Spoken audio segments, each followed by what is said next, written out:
करता है, लोगों को मंत्रमुग्ध करता है।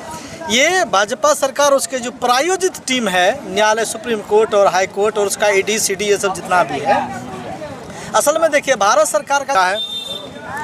अब आइए दूसरे नंबर पर कि जो ओबीसी की भागीदारी है, जिसमें कहते हैं बहुत ज़्यादा हिस्सा ले लिया, कोयरी कुर्मी हिस्सा ले लिया, अन्य जो अरबी पिछड़ा जाति का लोग है, जाटों ने हिस्सा ले लिया, तो आरक्षण मिला वो 2007 में। ये सब रिपोर्ट है, सरकार की रिपोर्ट है, बयान ले रहे हैं, तो कोई इधर उधर की बात नहीं है।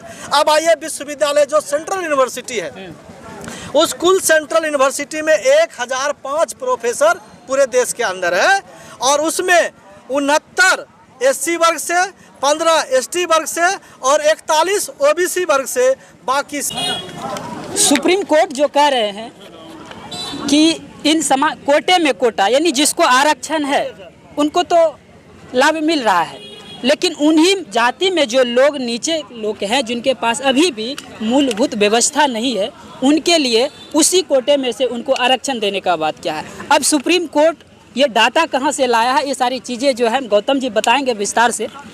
अच्छा गौतम जी बताइए, सुप्रीम कोर्ट डाटा कहाँ से लाया है? वो तो कह रहे हैं कि आपके समाज में कुछ लोग नीचे तबके हैं, उनको अभी व्यवस्था नहीं, तो कैसे देखते हैं इस चीज़ों को? जब कभी सड़कों पर देखे हैं जादू दिखाने वाला सपेड़ा सब जो दिखाता है, बिल्कुल देखें। अंतिम उसको ताबीज बेचना है, असल में उसको ताबीज बेचना है, लेकिन वो पहले सांप दिखाता है, डमरू बजाता है, लोगों को मंत्रमुग्ध करता है। ये भाजपा सरकार, उसके जो प्रायोजित टीम है, न्यायालय, सुप्रीम कोर्ट और हाई कोर्ट और उसका ईडी सीडी ये सब जितना भी है, असल में देखिए भारत सरकार का जो कार्मिक विभाग का रिपोर्ट है, उस कार्मिक विभाग का रिपोर्ट आपको बताते हैं कि ए ग्रेड के नौकरी में 74.48% केवल सामान्य वर्ग का कब्जा है। ये मेरा नहीं है, भारत सरकार का कार्मिक विभाग है, उसका रिपोर्ट है, इसलिए हमने पूरा पर्चा छपवाया है। 50,000 हम लोगों ने पर्चा बांटा इस क्षेत्र में, तो उसमें यह है कि 74.48% जो है ए ग्रेड की नौकरियों में केवल सवर्णों का कब्जा है। अब आइए दूसरे नंबर पर कि जो ओबीसी की भागीदारी है, जिसमें कहते हैं बहुत ज़्यादा हिस्सा ले लिया, कोयरी कुर्मी हिस्सा ले लिया, अन्य जो अरबी पिछड़ा जाति का लोग है, जाटों ने हिस्सा ले लिया, तो वो केवल 8.37% है। अब आंकड़ा देखते जाइए। उसके बाद अनुसूचित जाति का जो हिस्सेदारी है वो 12.6% है। कहिए तो पिछड़ा जितना भी मंदिर में जाके घंटा बजा रहा है वो बहुत पीछे है। दलितों को कहिए तो पिछड़ों से ज़्यादा हक लिया है, क्योंकि उनको आरक्षण भी मिला है आज़ादी के बाद, जैसे ही संविधान लागू हुआ और आरक्षण लागू हो जाता है।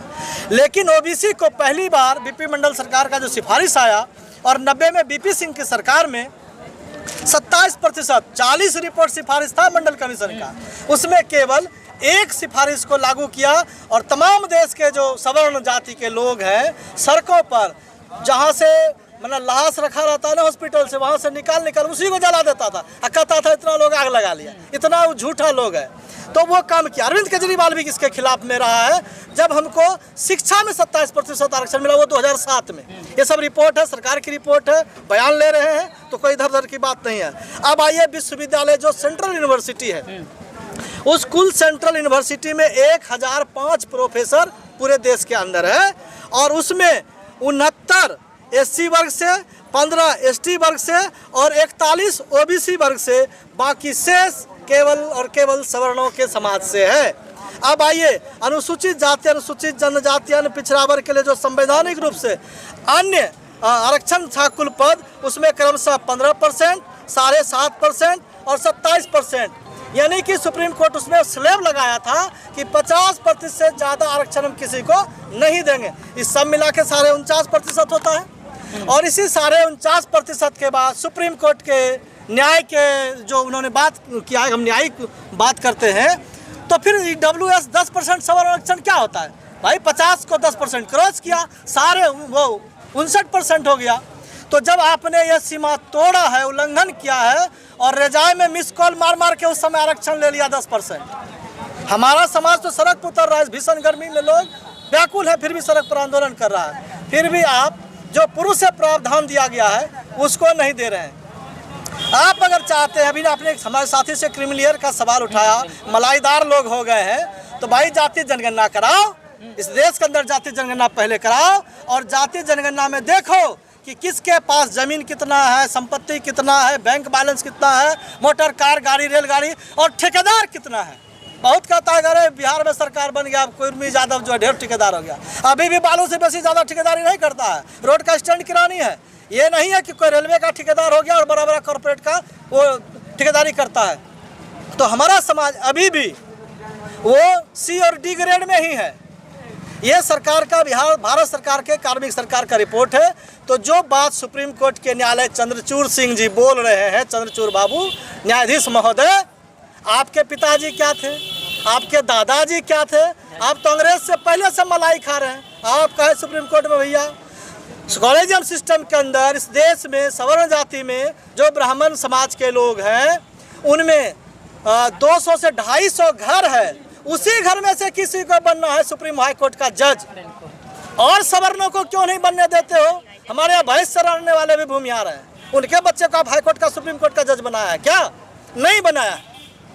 तो ये कुल मिलाकर के अपना एक कुरमा एक कंपनी चला रहा है और इस माध्यम से ये सब काम कर रहा है। दूसरा एक और बात को आप लगे हाथ ये कह दें कि बिहार में अभी नई एक कंपनी की पार्टी आई। ये कंपनी है, पार्टी उटी है नहीं, जनस्वराज पर। हाँ, जनस्वराज कंपनी पार्टी है। उसका सीईओ है एक आदमी पीके, प्रशांत किशोर पांडे, ठीक है।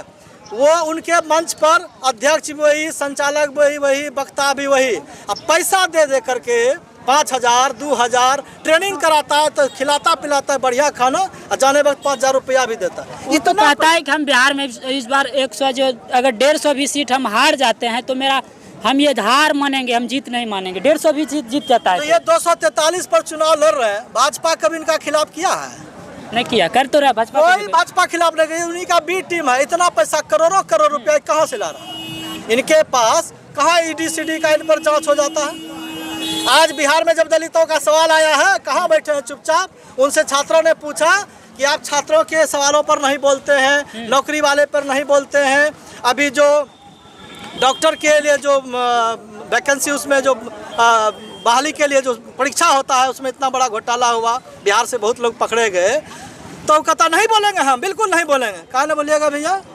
तो हम भी पटना के रोड पर बहुत लिट्टी और जो है खाए हैं, चाय पिए हैं। तो आज वो नहीं बोलते। जनस्वराज का बयान है प्रशांत किशोर का, जिसने नफरत का बीज बोया, भाजपा का चुनाव जिताने में वो थे।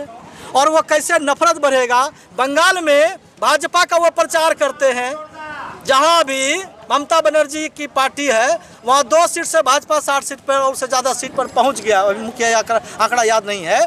तो बढ़ा है भाजपा और रोज नफरत का बीज बोया जा रहा है। इसका प्लानिंग कौन करते हैं? प्रशांत किशोर करते हैं।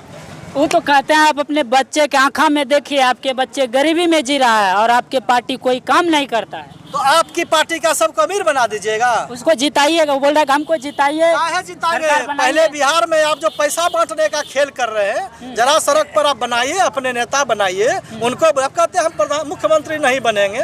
तो जब सबका रिमोट कंट्रोल आप ही के पास रहेगा, तो शतरंज में मिट्टी का, लकड़ी का, जो है प्लास्टिक का होता है, हाथी घोड़ा गधा सब, तो उसको जहाँ मन होता है खेलने वाला बैठाता है। आप वही ना करिएगा। आप तो मालिक बने हुए हैं। तो मन होगा गौतम को यहाँ बैठा दें, अखिलेश को यहाँ बैठा दें, सरफराज को यहाँ बैठा दें, बलगोविंद को वहाँ बैठा दें। मालिक कौन रहेगा उसका? जनस्वराज कंपनी का वो हेड है। इसलिए इस बिहार के अंदर एक नई नफरत की राजनीति और लोकतंत्र और संविधान को खत्म करने वाले राजनीति की बुनियाद रखने वाले प्रशांत किशोर, उसने पार्टी का गठन किया और उसने कहा कि जो है छोटे समाज के लोग जो है उनको हम अध्यक्ष बनाएंगे। अध्यक्ष क्यों बनाने वाले कौन है? मैं फिर कह रहा हूँ, नियुक्ति देंगे। यानी कंपनी ने खोले हैं, वो नियुक्ति देना चाहते हैं, वो कंपनी खोलना चाहते हैं। तो ये सब चीज़ नहीं होना चाहिए। हम लोग लोकतंत्र में भरोसा करते हैं, संवैधानिक मूल्यों भरोसा करते हैं, और समाज से नीचे जो उठ करके चीज़ें आएगी, आंदोलन, हम लोग भी आंदोलन कर रहे हैं 20 साल से। काम लोग तो बढ़िया से पर्चा का पैसा नहीं पुरता है, और उनको लाखों करोड़ों अरबों रुपया कहाँ से आ रहा है? ये सवाल है। और बहुजन समाज इस पर बहुत नोटिस ले रहा है। ये ध्यान ना रहे कि बहुजन समाज को इधर उधर कर ले। चलिए देखिए, जो है बहुत सारे लोगों से हम बातचीत के, सब लोग जो अपने अलग अलग बातें रखा है। तो बस चलिए, आज के लिए इतना ही। जय हिंद, जय भारत।